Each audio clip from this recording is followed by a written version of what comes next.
Hello everyone, and welcome back to Celebstrology, where we analyze celebrities and their astrology. Oh my goodness, today's video is going to be one of my all-time favorites. Gwenyth Paltrow and her brand Goop just didn't make any sense to me until I looked at her astrology chart. I just didn't understand why she seems so out of touch. Now it's all coming together. Gwenyth Paltrow was born September 27, 1972 at 5:25 p.m., making her a Libra with a Pisces rising. And I really want to focus in on that Fantasyland Pisces rising. Your rising sign is based on your exact minute of birth. And I can't think of any other rising sign more prone to having their head in the clouds.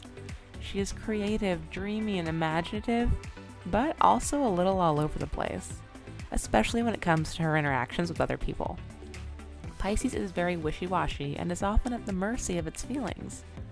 But it is also the oldest sign, and as the old soul of the zodiac, seeks spirituality and wisdom. That sounds fine, right? Maybe she thinks she's a mermaid, but that doesn't explain her inability to click or connect. More is going on here. And indeed, her moon in Gemini is at a really tense angle with her Pisces rising. These are two very different competing zodiac signs. Her Piscesness is focused on the big picture and is almost ethereal. Her moon in Gemini is obsessed with little details and new ideas and keeps trying to collect more and more puzzle pieces, even if they don't necessarily fit. And that is the problem. Gwenyth is trying to solve this Pisces need for spirituality and wisdom and insight through a bunch of mismatched junky puzzle pieces. Or when it comes to her brand Goop, junky catalog items. This combination means she is hoping all these little items will lead to something profound. That is unlikely, but now we can see her motives. She is literally trying to answer the biggest question in the universe, like, how do we love one another? Through selling jade eggs and toothpaste squeezers. She is trying to find meaning in meaningless things. And she also gets distracted. Her sun sign is in Libra, which is more interested in social standing.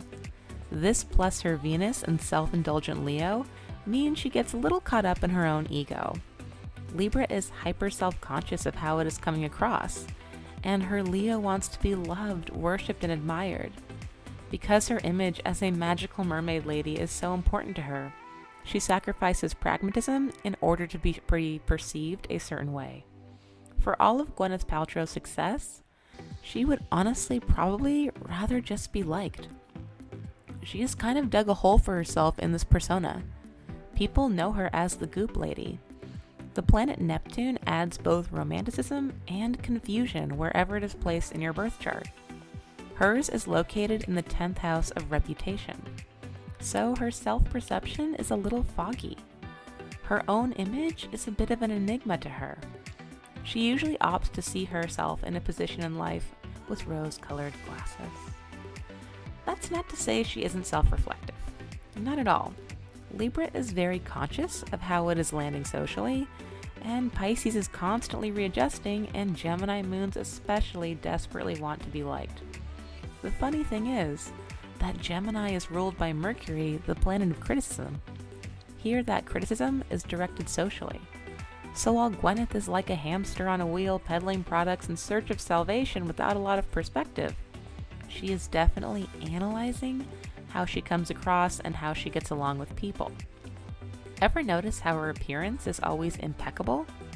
That is no accident. She really takes great effort to act with composure. Her Libra sun sign is ruled by Venus, and she wants to be seen as graceful and beautiful and put together. Aesthetics are not taken lightly. It was sad that she was divorced, or as she calls it, happily uncoupled, given the cluster of planets in her 7th house of marriage and partnerships. She has so much planetary energy in this department, and she could probably find calmness and fulfillment in the right relationship. She is an excellent partner.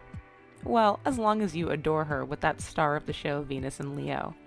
But seriously, she is much more perceptive of other people than she is of herself. Her Libra identity finds itself when in harmony with another person. Her Pisces rising is compassionate, and her Gemini moon keeps things interesting.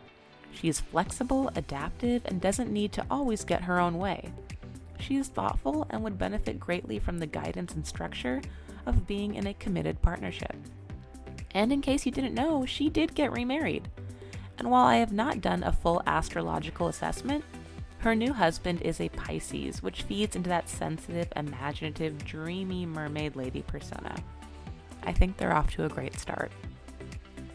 I will say that sometimes she scares people away because her Mars in Virgo can give her the vibe of being very critical. People feel like they need to be perfect around her. Even her meticulous care for her body and health can be intimidating to some and make it seem hard to relax around her. I did a video on Charlize Theron recently, going through the astrology of why she is still single. I will link that video in the description. But Charlize is very different from Gwenyth, because Gwenyth has so much to learn from relationships. Not everyone with lots of planets or zodiac signs and relationship houses of the astrology chart needs to be married.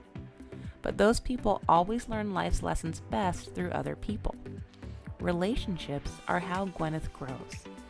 If she really wants to reach that spiritual evolution, it would be wise of her to seek the counsel of other people. They will be her best compass. I hope you enjoyed this video. Thank you so much for watching Celebstrology, where we analyze celebrities and their astrology. If you would like your own personal analysis, please visit my website, celebstrology.com. Thank you.